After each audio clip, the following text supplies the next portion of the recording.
Hello everyone. Today we'll discuss about hemogram యొక్క calculations. Calculations అనేవి pathology డాక్టర్స్కు lab technician వాళ్ళకు కూడా కొంతమందికి తెలియకపోవచ్చు. బట్ ఈ వీడియో ద్వారా మీరైతే ఖచ్చితంగా తెలుసుకుంటారు. ఈ క్యాలిక్యులేషన్స్ ఎవరికి అయితే చెప్పరు, అంత ఈజీగా అయితే ఎవరికి రాదు కూడా. ఒకసారి అయితే చూడండి, ఈ వీడియో చూసిన తర్వాత మీరే అంటారు ఈ క్యాలిక్యులేషన్స్ ఈజీగా ఉన్నాయని. అలాగే మీరు ల్యాబ్ రిపోర్ట్ చూసిన వాళ్ళకు ఈజీగా అయితే ఐడెంటిఫై చేయగలుగుతారు. ల్యాబ్ టెక్నీషియన్ వాళ్ళకైతే ఇది ఈజీగా ఉంటుంది. ఒకసారి వీడియోని అయితే పూర్తిగా చూడండి. మన ఛానల్ని ఇంకా సబ్స్క్రైబ్ చేసుకోకపోతే సబ్స్క్రైబ్ చేసుకొని అలా నోటిఫికేషన్లు అయితే పెట్టుకోండి ఫ్రెండ్స్. ఇప్పుడైతే క్యాలిక్యులేషన్లోకి వెళ్ళిపోదాం. ఫస్ట్ మనకు హెచ్పి వాల్యూ యాక్యురేట్గా ఉంటే సరిపోతుంది. హెచ్పి మాన్యువల్స్ చేసుకుంటారు. ఒకసారి అయితే ఆ వీడియో కావాలనుకున్న వాళ్ళైతే కామెంట్ చేయండి, వీడియో కావాలని. నేనైతే ఆ వీడియో పోస్ట్ చేస్తాను. ఇంకా ఇదివరకు అయితే చేయలేదు, ఇప్పుడైతే ఆ వీడియో చేస్తాను.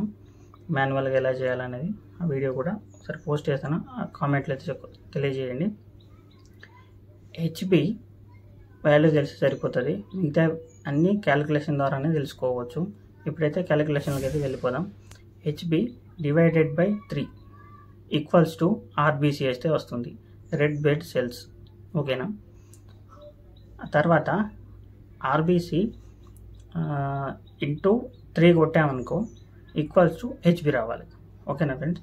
ఇది 3 ఎక్కడి నుంచి వచ్చింది అని మీరు కన్ఫ్యూజ్ కాకుండా, 3 ఎక్కడి నుండి వచ్చిందంటే మనకు హిమోగ్రామ్ యొక్క క్యాలిక్యులేషన్స్లో మనకి 3 యొక్క కోడింగ్ అన్నట్టు. అర్థమైందా? 3 యొక్క కోడింగ్. దీని ద్వారా అయితే మనకు హిమోగ్రామ్ యొక్క కోడింగ్ని తెలుసుకోవచ్చు. దానికి క్యాలిక్యులేషన్స్ దీంతోనే స్టార్ట్ అవుతుంది. ఓకేనా. ఇప్పుడైతే మళ్ళీ చెప్తాను. HB divided by 3 equals to RBC red blood cells అయితే వస్తుంది. దాని తర్వాత పీసీవి ప్యాకెడ్ వాల్ సెల్. ఇది ఎలా వస్తుందంటే హెచ్బి ఇంటూ 3 ఈక్వల్స్ టు పీసీవి. దీన్ని హెచ్సిటి అని కూడా అంటారు, హిమటోకిట్స్ అని కూడా అంటారు. అవి రెండు ఒకటే. పీసీవి అన్న ఒకటే, ప్యాకెట్ సెల్స్ వాల్యూ అన్న ఒకటే, రెండు ఒకటే friends. HB into 3 equals to PCV. ఓకేనా. దాని తర్వాత PCV divided by RBC into 10 equals to MCV, main corpuscular value. ఇందులోనే ఉంటుంది. వాల్యూ ఏంటిది? పీసీవి యొక్క వాల్యూ అన్నట్టు. RBC PCV divided by PCV divided by RBC into 10 equals to MCV. ఓకేనా. MC యొక్క వాల్యూ వచ్చేసింది. తర్వాత HB divided by RBC into 10 equals to MCH, main corpuscular haemoglobin. Main corpuscular haemoglobin value అయితే వచ్చేసింది. HB divided by HB divided by RBC into 10 equals to MCH. ఓకేనా. తర్వాత HB divided by PCV into 100 equals to MCHC. ఓకేనా. Main corpuscular haemoglobin concentrations. ఓకేనా.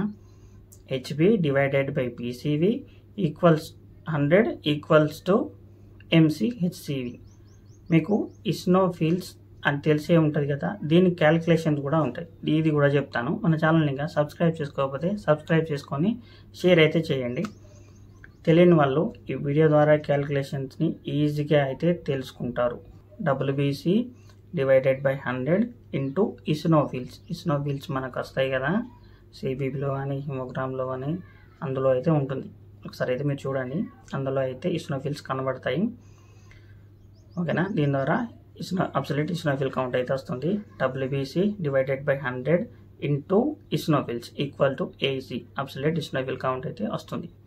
తర్వాత neutrophils, lymphocytes and monocytes, eosinophils, basophils, ఇవి కూడా చెప్తాను. న్యూట్రోఫిల్స్ మనకు హిమోగ్రామ్ స్లైడ్స్లో ప్యాథాలజీ డాక్టర్ అయినా చూస్తారు. లేకపోతే ఇదైతే మామూలుగా చిన్న చిన్న ల్యాబొరేటరీస్లో ఉంటాయి కదా, వీళ్ళు మాత్రమే న్యూట్రోఫిల్స్, ఇసినోఫిల్స్, మోనోసైట్స్, బేసోఫిల్స్ ఇవి మాత్రమే ఇస్తారు. పెద్ద పెద్ద కార్పొరేట్ హాస్పిటల్లో మాత్రం ఎంసీవి, హెచ్సివి, పీసీవి, ఎంసీహెచ్సి ఇవన్నీ పెద్ద పెద్ద ల్యాబొరేటరీలు మాత్రం చేస్తారు. ఓకేనా. ఇప్పుడైతే neutrophils and lymphocytes and monocytes ఇవి 3 మనకు సిబిపి యొక్క మిషన్స్ ఉంటాయి కదా, దాంట్లో వస్తాయి. అందులో కూడా ఇవి అన్నీ కలిపితే neutrophils, lymphocytes, monocytes, eosinophils. Basophils మన ఇండియాలో వాళ్ళకి మాత్రం బేసోఫిల్స్ రాదు ఫ్రెండ్స్. ఒకవేళ వచ్చిందని అనుకో, అది ఏదో ఒక డిసీజ్ ఉన్నట్టు. మన ఇండియా వాళ్ళకైతే రాదు. యాక్చువల్గా చెప్పాలంటే మన ఇండియా వాళ్ళకి ఎక్కువగా బేసోఫిల్స్ అనేది ఎవరికి రావు. ఓకేనా. న్యూట్రోఫిల్స్, లింఫోసైట్స్ ఇవి మిషన్లో వస్తాయి. అండ్ మోనోసైట్స్ అండ్ ఇసినోఫిల్స్ ఇవి 4 కలిపితే 100 ఉండాలి ఫ్రెండ్స్. ఓకేనా, 100 ఉండాలి. నేను యొక్క క్యాలిక్యులేషన్ అంటే ఇలానే ఉంటుంది. ఇందులో మోనోసైట్స్ రావు, ఇసినోఫిల్ వస్తుంది. మోనోసైట్ కౌంట్ అయితే మనం ఈ 100 చేసుకొని ఆ వాల్యూని మిగతా ఎంత ఉంటుందో న్యూట్రోఫిల్స్ యొక్క వాల్యూ అండ్ లింఫోసైట్స్ యొక్క వాల్యూ, మోనోసైట్స్ యొక్క వాల్యూ, ఇసినోఫిల్స్ యొక్క వాల్యూ ఇవి ప్లస్ చేసుకొని దాని తర్వాత మోనోసైట్స్ని ఎంత క్యాలిక్యులేషన్ ఇవ్వాలో అంటే 100లో ఎంత మిగులుతుందో అంత ఇచ్చుకోవాలి. ఇచ్చిన తర్వాత దీని యొక్క సిబిపి యొక్క కంప్లీట్గా అయితే రిపోర్ట్ వస్తుంది. లిష్మన్ స్టెయిన్స్ వీడియో అయితే నేను చేశాను. అందులో ఈ సెల్స్ అనేవి కనిపిస్తాయి. ఆ వీడియో కనుక చూడనట్లయితే వాళ్ళు ఆ వీడియో ఒకసారి చూడండి. కామెంట్లో కూడా డిస్క్రిప్షన్లో కూడా పెడతాను. అందులో అయితే ఒకసారి చూడండి. మన ఛానల్ని ఇంకా సబ్స్క్రైబ్ చేసుకోకపోతే సబ్స్క్రైబ్ చేసుకొని అలా నోటిఫికేషన్లు అయితే పెట్టుకోండి ఫ్రెండ్స్. మన ఛానల్ ఇంకా చిన్నదే, సబ్స్క్రైబర్లా చాలా తక్కువ ఉన్నారు. కొంచెం ఇంప్రూవ్ అయ్యేలా అయితే మీరు సపోర్ట్ చేస్తారని కోరుకుంటున్నాను. Bye friends. అర్థమైనట్లయితే లైక్ చేయండి. క్యాలిక్యులేషన్స్ ఇంకా ఎవరికైనా తెలియని వాళ్ళకైతే ఈ క్యాలిక్యులేషన్ గురించి చెప్పండి. ఈజీగా అయితే తెలిసిపోతుంది. ఓకేనా.